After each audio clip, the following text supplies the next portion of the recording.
everyone, this is Neil with Wasted Paper here. What I'm bringing you today is somewhat of a pen first look impression, but it's also kind of a company look at. The company in question, as you can see on this box, is pronounced Xezo. What I've seen from this company and why they interested me in the first place is I was actually looking for something with mother of pearl in it, and I saw their pens on Amazon, and I decided to look up the company, see which ones I was interested in. I found a ballpoint pen I actually ordered. I wanted a fountain pen, but it was out of stock online. Well, anyways, I ordered the ballpoint. I messaged the company, told them I do reviews and that I was gonna look forward to getting that pen in, and I wanted to do a review on it. And then I talked to them for a while, and they actually sent me an additional pen. It's actually the white one that I was wanting to purchase that I wasn't able to. So I'm really excited to get straight into this. First off, we have two plain black boxes. It has their logo embossed in it and the company website. This is the one they gave me. I'll open that one second. This is the one that I purchased myself.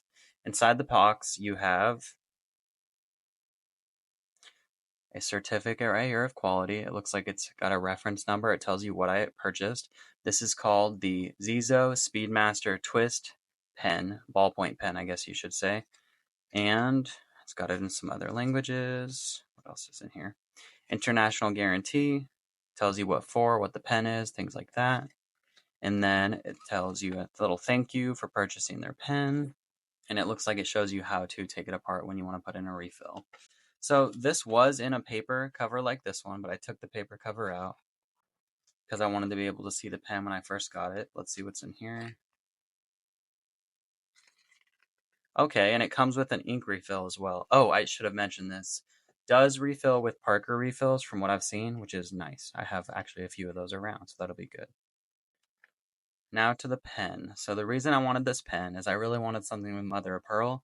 I found this company, and this one actually had black mother of pearl, which personally I don't have anything with that. Just look at that. That is so freaking nice, man. I really like raw materials when it comes to certain things. Like I'm a big fan of leathers, and actually I'm maybe in a minority here. I really like waxed canvases a lot. But all that being said, I really respect the craftsmanship and work that goes into using and working with raw materials. This is so nice right there. Obviously, with the teal too, I think it's really fancy, and I think it's actually just a nice aesthetic for a pen. So the pen, just looking at it, does have a clip. Doesn't take much to actuate that. It's a little stiff, but not bad. I can still get the bottom to lift up just fine. Nothing on the finial. This is a twist pen, as you can see, to retract and push out the refill. Let me zoom out for you to get a better overview. I just like the aesthetic of this. I think this is such a clean looking pen. A color that I'm really a big fan of is the Tiffany Co. Color. This isn't that, I'm not going to say that, but it does remind me of it. It's just such a nice teal. And I am curious, and I'll probably ask the question later, but to you guys, is teal a green or is it a blue? Curious where you stand on that. I actually have a fun little test thing I'm going to put in the video of this. You're more than welcome to try it in the description. It's kind of cool to see that your blue may not be a blue to me. It's really interesting, and I'll show my results at the end of this video as well. Taking the pen apart seems like just as easy as spinning it the opposite direction that it's supposed to go. On the inside of here, you do have metal threads and metal alignment, which is really nice and classy. Here's the inside of that. Put the refill back in here. No loose spring or anything, which is nice. Nothing's falling out when I open it. And then to put it back, simple as turning it the other direction again. I will save the writing sample for after I open the other one. In this package, we have the pen. We have the same thing there, same international guarantee.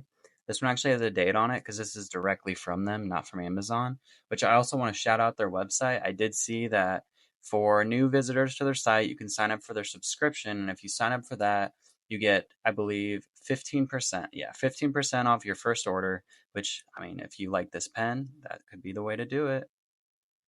And then we have the same thing here. And then I don't know what this refill would be. I guess it'd be cartridges. Let's see.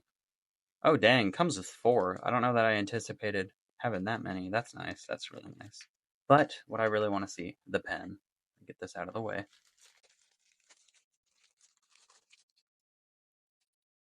That is exciting. You know what? I'm realizing too, The clip, because these are the same model, the clip is different on here. It actually has these lines etched into it, which feel nice to the touch. Let's see here. Same toughness on the clip, not very, well, this clip is rather soft. I don't know that it's softer than this one. Maybe slightly, but not enough that it's super noticeable. But let's look at the finial caps. They're both the same. They do have the same cap layout, just slightly different clips. But let me get this mother of pearl here. Look at this stuff. I really, really like that. I'm such a big fan of that. I'm such a big fan of raw materials and just the way that reflects in the light. Super nice. Let's see here. Okay, it does just slide off for the cap. It has some friction as it goes down. It's relatively smooth, but it feels nice. The grip section on this pen is relatively narrow. It reminds me a lot of the Diplomat Traveler. I would say the length is a bit longer than that pen was. I used to own one. I don't anymore. I actually sold it. It just felt too small for my hands.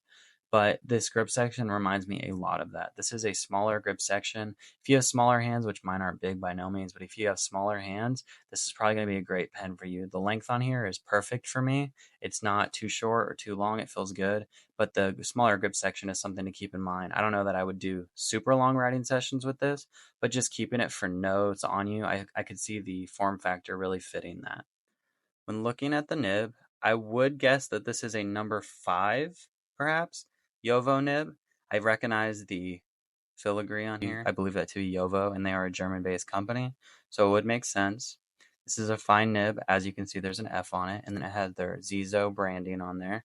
The pen does post securely. It doesn't take much intent. There's not like a sound or any real feeling or sensation that I'm aware of that kind of identifies it's on there, but it's on there. I shake it, no issues at all.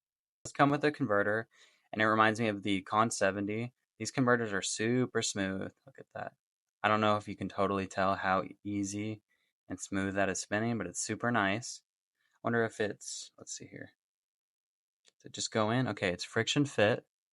Nice little metal accent on the end there. But all the threading on here is metal, and I'm also noticing there is an O-ring at the end of this. I don't know if the intent for that is that you could eyedropper this. I don't know if I would. Metal pens, I don't know if it's better or worse. I don't really do that. But it does have that O-ring there, so maybe that's an option. For inking this pen, we're going to go with Van Diemen's Dr. David Livingston. I did a swatch of this recently, and I just want other people to see it. It's kind of a brown-red or red-brown. I don't know what you would identify it better as. I don't see red the best, but that's what this is, and we'll see how it looks.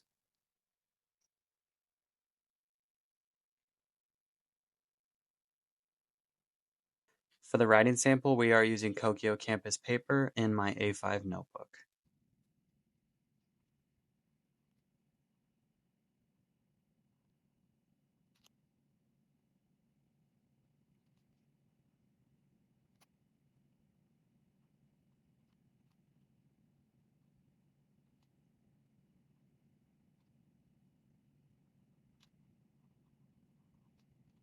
There's a little bit of this right here, but that's from me kind of swiping this as I picked it up, ironically. But as far as the lines go, it writes smooth. It reminds me of the nib on my Schaefer 100. It is very similar and reminiscent of that. That one was a little bit more rigid, not very like flexible or soft. It was definitely more stiff, but it still wrote smoothly. And this is kind of what that reminds me of with this nib right here. We'll test the flex now. This is with no pressure, then with none, with none, and with. As you can see, there's a tiny, tiny bit, not a lot. I wouldn't really say it's noticeable. As you can see, as I apply pressure here, there's really nothing happening to that nib. It's just a small, still nib, and that's kind of what you expect with these thinner nibs, or sorry, like the smaller size, like a number 5. They're not really going to give you much of any flex at all.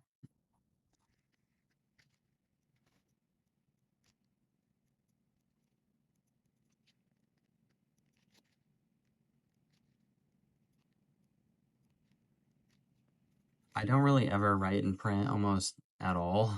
That being said, I mean, it writes smoothly. This thing glides really easily with their refill. This is a ballpoint, so I would expect it to not be as smooth as a roller ball. If I lean this up and touch with the lightest amount of pressure, This writes just fine. For being a ballpoint, I'm pretty happy with that. It's not exactly like a roller ball, but I would say it's pretty smooth for what you would expect from or it's pretty smooth compared to what you would expect normally with a ballpoint. For those wondering, these are nearly the same length. The ballpoint is slightly longer, but not by much, and that's just because that's where that comes out, versus taking a cap off to have your nib. That being said, for size comparisons, I will only be using the fountain pen. For the first pen I want to compare is actually one I find very similar, which is the Schaefer 100. And then, as per usual, I'm going to grab a Lamy Safari. When looking at these side by side like this, I hope you guys can kind of see the comparison I'm talking about. This is actually, since it's so narrow, it's more of a pocket pen than I would have expected. I could see it passing as one. It's near identical in length to the Schaefer 100. The Schaefer 100 is slightly longer though, not by much. And then the Lamy Safari, as you can see, it is a bigger pen. And it is also about the same width here in the center, but as you can see, this pen does taper on both ends. Now to look at them uncapped. This is where you get a slightly bigger departure. It does look like this pen is now bigger than the Schaefer 100, and it is not as big as the Lamy Safari, but that pen was already bigger. One thing I want to pull up real close is kind of look at the nibs on these two. I felt like they do write very similar, and I was just curious if they're around the same size. It does look like lengthwise they are the same, but I would say the Schaefer 100 has a slightly wider nib, and that's because the tines here go out at an angle versus this, they're much straighter, less of an angle there. When looking at them posted, it's almost like a staircase. Obviously, it's shorter, longer, longer. So again, when you look at these two though, which I think they're the most similar, the Schaefer does post deeper and it actually gives it a smaller profile once it is posted. But if you held these in hand, these grip sections, at least size-wise, are super similar as far as width goes. I will say I do like the lines on this better for myself personally. So I like having that extra little bit to keep your hands from sliding down that. This pen does retail for $39 on their website, which I don't think is a bad price at all, especially when you consider I don't know if you would call this raw material, but at least the nice quality material you're going to get with this pen, plus this nice teal color with it. But what I want to call out is it is on sale currently right now on Amazon, at the time of this video, for $22. Now, you may be able to find it on a deeper sale, cheaper sale, whatever it may be. But if you want a nice looking pocket pen that's a ballpoint, this is a clean one. The aesthetic's really nice. The grip feels fine. It is a bit narrow here, but to compensate, you can also write farther back since it tapers. But this section right here just looks so nice. It's just eye-catching, and I can just see people seeing this when you write with it or whatever, trying to call it out. I think this pen is definitely worth that. I don't have any complaints, and the fact it comes with an extra refill, I think that's really nice of them to do. This pen retails for $45 on their website. You can sign up to get that 15% off your first order, which would make it a bit cheaper. But at the time of recording, this is on sale for $35 on Amazon. Do I think this pen is worth $35? Definitely. I bought the Schaefer pen that I used in comparison for $55, I believe, plus tax, and that is a great pen, don't get me wrong, but the value is here just as well. For $35, the nib on this feels super similar to that Schaefer nib. As for some final shout outs to the company, I want to first call out their credo, their motto on their website. I'm going to show it now.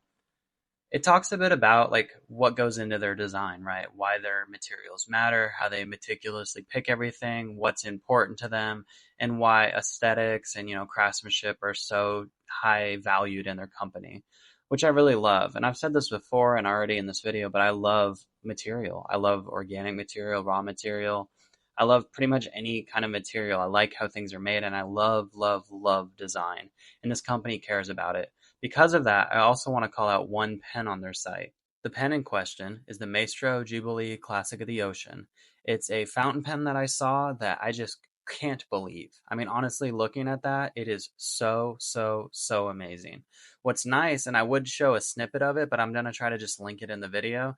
They have a YouTube video of them making it where you can actually see them gluing the shell, cutting the shell apart, and stuff like that. And it just is, honestly, it's just mind blowing. I love how it looks, and I just know that that's one I want to review. I will probably save up and get that. If anyone wants to see a review on that pen, please be sure to comment down below. Let me know. But I really think that's one I'm going to have to do because I love it. I think it looks so amazing.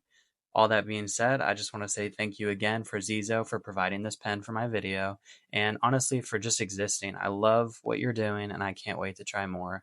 For everyone else, thank you for watching. Please be sure to like, comment, and subscribe down below.